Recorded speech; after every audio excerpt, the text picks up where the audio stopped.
어쨌든요, 이 판결문의 첫 번째 1번 조항부터가 이번 재판부는 엉터리다. 네, 안녕하십니까. 나쁜 판결, 꼼수 판결, 썩어 빠진 판사 세리들 깔끔하게 썰어주는 아재TV 만산의 만산아재입니다. 네, 오늘은요, 이 정경심 교수의 이 1심 재판 판결문, 이걸 제가 한 30페이지 정도 되는 걸 출력을 해서 정독을 꼼꼼히 했습니다. 그래서 이 판결문을요 한번 분석을 해봤습니다. 그래서 이 부분을 제가 한번 이야기를 한번 해볼 건데요. 근데 이번 판결문 이 첫 번째 문장부터 제가 보기에는 이번 이 재판부가 이 피고인의 입장은 전혀 생각을 않고 오로지 검사의 입장, 검찰의 입장에서 이번 재판을 했다. 그래서 이번 판결을 내렸다. 네, 그게 바로 이 첫 번째 문장에서 나옵니다. 그 왜 그러냐? 제가 한번 읽어보겠습니다. 1번 공소권 행사 관련 주장에 관한 판단 1번입니다. 이게 첫 번째 문장입니다. 검사가 2019 고압 738호 사건에 공소 제기를 한 행위, 2019 고압 1050호 사건에 추가 기소를 한 행위, 2019 고합 1050호 사건에 기소를 한 후 2019 고합 738호 사건에 대하여 공소 취소를 하지 않은 행위는 모두 공소권 남용에 해당되지 않음.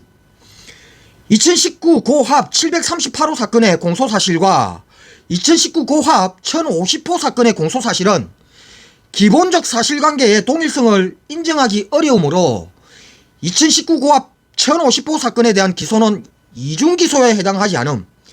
이에 따라 공소사실에 대한 증거가 없는 2019 고합 738호 사건에 대해서는 무죄를 선고함. 이게 이번 판결문의 첫 번째 문장입니다. 네, 이 첫 번째 문장이요, 바로 이번 사건의 출발입니다. 이 재판의 출발입니다. 출발. 근데 이 문장 안에 이번 재판부가 이번 사건을 출발하는 이 시점부터 오로지 검찰의 입장에서만 판단을 하겠다라는 그런 내용이 다 들어있습니다. 이 안에. 자, 왜 그러냐? 자, 검사가 2019 고합 738호 사건, 이 738호 사건이 뭐냐면은 이 사건 접수가 되고 고발장이 접수가 되고 9월 4일날 접수가 됐는데, 고발장이. 근데 검찰이요 이틀 뒤인 9월 6일날 기소를 했습니다. 공소장을 써가지고. 이때 공소장에는 뭐냐면은 표창장을 도장을 가져와가지고 직인을 찍고 뭐 했다는 그런 류의 공소장입니다. 한마디로 엉터리 공소장이었죠. 소설 공소장을 이야기를 하는 겁니다. 애시당초에 썼던 처음에 검찰이 처음에 썼던 이 공소장. 근데 이 검찰이 나부랭이들이 생각 없이 공소장부터 먼저 밀어놔 놓고 뒤에 가가지고 수사를 하다 보니까 이게 PC 파일에서 왔다 갔다 한 게 보이거든요. 그러니까 얘들이 중간에 공소장을 변경을 해달라고 재판부에 요청을 했죠. 근데 이 재판부가 보기에 지금 이 재판부 기피 신청을 해가지고 바뀌기 전에 재판부입니다. 이 권성수하고 이 재판부, 이 쓰레기 재판부들이 아니라 바뀌기 전에 재판부가 이거는 누가 보더라도 한 가지 사건인데 한 가지 사건을 가지고 어떻게 공소장을 변경을 하느냐, 이거 불허를 했습니다. 그러니까 얘들이 그래? 그러면은 새로 기소를 하지 뭐. 그래서 새로 기소를 한 게 바로 2019 고합 1050호 사건입니다. 네, 한마디로 여기서 말하는 2019 고합 738호 사건과 2019 고합 1050호 이 사건은요 똑같은 겁니다. 표창장 위조와 관련된 똑같은 사건입니다. 근데 검사가 거기에 써난 이 공소사실, 적시한 공소사실이 바뀐 거예요. 바뀐 겁니다. 근데 지금 이번 재판부는 뭐라고 해석을 했느냐면은 2019 고합 738호 사건이랑 2019 고합 750호 사건의 이 기본적인 사실관계의 동일성을 인정하기 어렵다. 한마디로 같은 사건이 아니라는 이야기죠. 각각 다른 사건이라는 이야기입니다. 2019 고합 730호 사건이랑 1050호 사건이랑 각각 다른 사건이라고 인지를 했습니다. 이번 이 재판부는요. 그래서 이중기소에 해당되지 않는다. 각각 다른 사건이기 때문에 이거는 이중기소가 아니야. 각각 다른 사건이야. 그래서 이 검찰의 공소권 남용에 해당되지 않는다라고 했습니다. 그런데 웃긴 거는요, 뒤에 이에 따라 공소사실에 대한 증거 없는 2019 고압 738호 사건에 대해서는 무죄를 선고함. 네, 한마디로 738호 사건에 대해서는 무죄라고 이야기를 했습니다. 네, 그러면 무죄 사유가 뭐냐? 이렇게 나와 있죠. 증거가 없는 2019 고압 738호 사건에 대해서는 무죄를 선고함. 한마디로 증거가 없는 사건이다. 2019 고압 738호 사건, 검사가, 검찰이 9월 6일 날 최초에, 제기를 했던 이 기소사실인 이 공소장은 증거가 없는 사건이라고 이야기를 했습니다. 그래서 무죄라고 했습니다. 그런데요, 이 738호 사건과 1050호 사건이 각각 다른 별개의 사건이라고 했습니다. 이번 이 재판부는요, 다른 사건이라고 했죠. 그러면은 심리를 따로 해야 되는 거 아닙니까? 재판을 738호 사건에 대해서도 재판을 해야 되는 거고, 1050호 사건에 대해서도 재판을 해야 되는 거죠.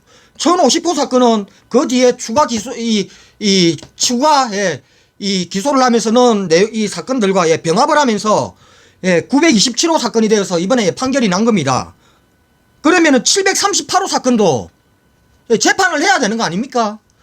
재판을 해야 이게 무죄인지 유죄인지 판결이 날 거 아닙니까? 근데 이번 재판부는요, 재판 안 해봐도, 이거 738호 사건 이거는 별도 재판 안 해봐도 아무런 증거가 없어. 그러니까 한마디로 재판할 필요도 없이 이거는 무죄야.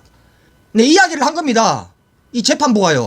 네, 그렇다면 이 재판부의 판단대로 이 738호 사건은 그 어떠한 증거도 없고 근거도 없기 때문에 이거는 재판조차 재판 안 열어봐도 이거는 뻔하게 무죄야. 이렇게 판단을 했다라면은 이거는요, 검찰이 공소를 제기를 해놔놓고 기소를 해놔놓고 그 어떠한 증거도 찾지 못하고 그 어떠한 근거도 대지를 못했다는 이야기입니다. 한마디로 이 검찰이요, 공소를 해놔놓고, 그러면은 한마디로 이거는 검찰이 직권 남용한 거 아닙니까? 이 기소를 아무 때나, 이 공소장을 아무 때나 휘갈겨가지고 이 기소권을 함부로 남용을 한 겁니다. 그런데 이 재판부는 어떻게 결론을 냈습니까? 2019 고압 750호 사건에 기소를 한 후 2019 고압 738호 사건에 대하여 공소 취소를 하지 않은 행위는 모두 공소권 남용에 해당되지 않음, 공소권 남용이 아니라고 했습니다. 네, 한마디로 이 738호 사건을 무죄 선고를 한 거는 한마디로 검찰이요, 이 공소장에 허위 사실을 지 맘대로 기재를 해서 기소를 했다라는 겁니다. 그렇게밖에 인정이 안 되는 겁니다. 이거는 이 재판부가 지금 이렇게 설명하고 있는 거는 이 허위 사실을 공소장에다 써가지고 기재를 했다라는 겁니다. 허위 사실. 그런데 지금 이 뒤에 보면은 다 나오는데요. 이번 재판부가 이 정경심 교수, 그러니까 이 조민양의 인턴 체험, 인턴이라든지 그리고 체험 활동 확인서, 이게 전부 다 허위 사실이라고 재판부는 봤습니다. 인정을 했습니다. 그리하면서 이 허위 사실을 확인서에 적음으로 인해 가지고 대학 진학에 이 평가하는 이 평가자들이 이 정당한 이 올바른 판단을 할 수 있도록 이 하는데 업무 방해를 했다라고 해서 업무 방해죄로까지 정경심 교수를 유죄 판단을 했습니다. 그러면은요, 이 검찰이 나부랭이들도 허위 사실을 가지고 공소장을 썼으면은 이 재판 자체를 어지럽히려고 하는 업무방해죄가 성립되는 거 아닙니까? 네, 한마디로 1번 문항, 이 한 문항에서부터 이 재판부가 완전히 엉터리 재판부라는 게 바로 표가 나는 겁니다. 정경심 교수는 이거 인턴 확인서 이거 허위 사실 기재했으니 허위 사실 기재한 거 이것도 유죄이고, 그래서 업무방해가 되었으니 업무방해죄 이것도 유죄야 해놔놓고 이 검찰이 738호 이 공소장 허위 사실 기재한 거는 공소권 남용이 아니랍니다. 이거 완전히 이중잣대 아닙니까? 이 재판부가. 네, 한마디로 이 검찰은 뭔 짓을 해도 다 패스야. 검찰은 뭔 짓을 해도 무죄야. 예, 이게 빤히 들려다 보이는 첫 번째부터 이렇게 출발을 합니다. 이 판결문이. 이 판결문이요, 전체 한 30페이지 정도 됩니다. 이거를 처음에 1시간에 제가 다 해보려고 그랬는데 이거 안 되겠네요, 보니까. 네, 오늘은요, 이 1번 항목만 가지고 제가 얘기를 했고, 다음 시간에요, 계속해서 조금 더 분석을 더 해가지고, 중요한 내용들을 추려서 이 정경심 교수 1심 재판부 이 판결문이 얼마나 엉터리인지, 얼마나 지 맘대로인지 한번 여러분들과 함께 이야기를 한번 계속해서 한번 해보겠습니다. 어쨌든요, 이 판결문의 첫 번째 1번 조항부터가 이번 재판부는 엉터리다, 이게 바로 보이는 판결문이었습니다. 네, 이상 오늘 여기까지 하겠습니다. 구독과 좋아요 알림은 아재에게 아주 큰 힘이 됩니다. 나가시면서 꾹꾹꾹 눌러주시기 바랍니다. 감사합니다.